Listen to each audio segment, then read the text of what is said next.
This ever-rising cost on petroleum products. I want to remind this country that in 2018 finance bill, the controversial finance bill of 2018 in the National Assembly, the opposition decided to support a bill that was introducing 8% increase of tax on all petroleum products, Mr. Speaker. And this is where the problem began. This is the genesis of the problem, Mr. Speaker. And if you want to sort out this matter, Mr. Speaker, we must come back and look at how the Parliament of Kenya, both in the National Assembly and the Senate, is transacting its business currently, Mr. Speaker. Mr. Speaker, as we speak right now, the opposition has gone to bed with government. Who will check the government, Mr. Speaker? And therefore, these are the real issues we should be addressing. If we had a substantive opposition in this country, Mr. Speaker, we should not be experiencing this, Mr. Speaker. Mr. Speaker, the chief of opposition is currently dining with the government. What's your point? Order, Senator Malala. We must speak about this issue right now. Order, Senator Malala. I must say this. Order, Senator Malala. What's your point of order, Senator Olekina?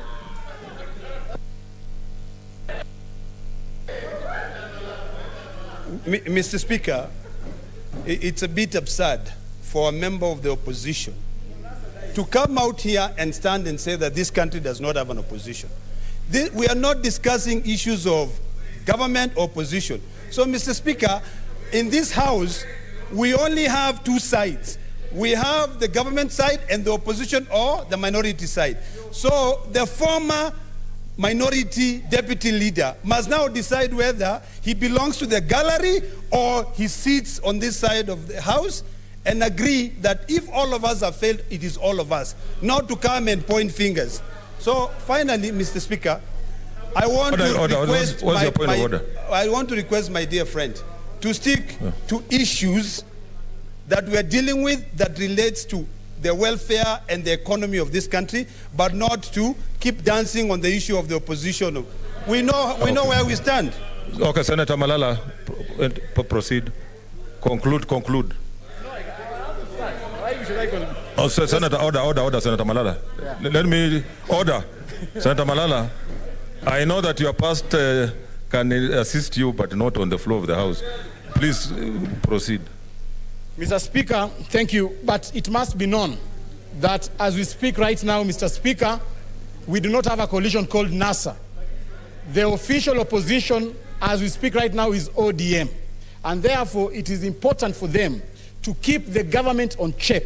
But it has failed to do that because they are in the same bed with the government, Mr. Speaker.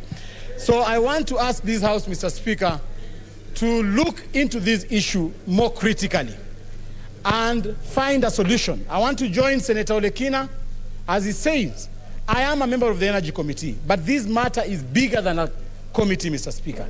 Let us bring it in this House so that we have the committee of the whole House and deal with this matter to a conclusion, Mr. Speaker.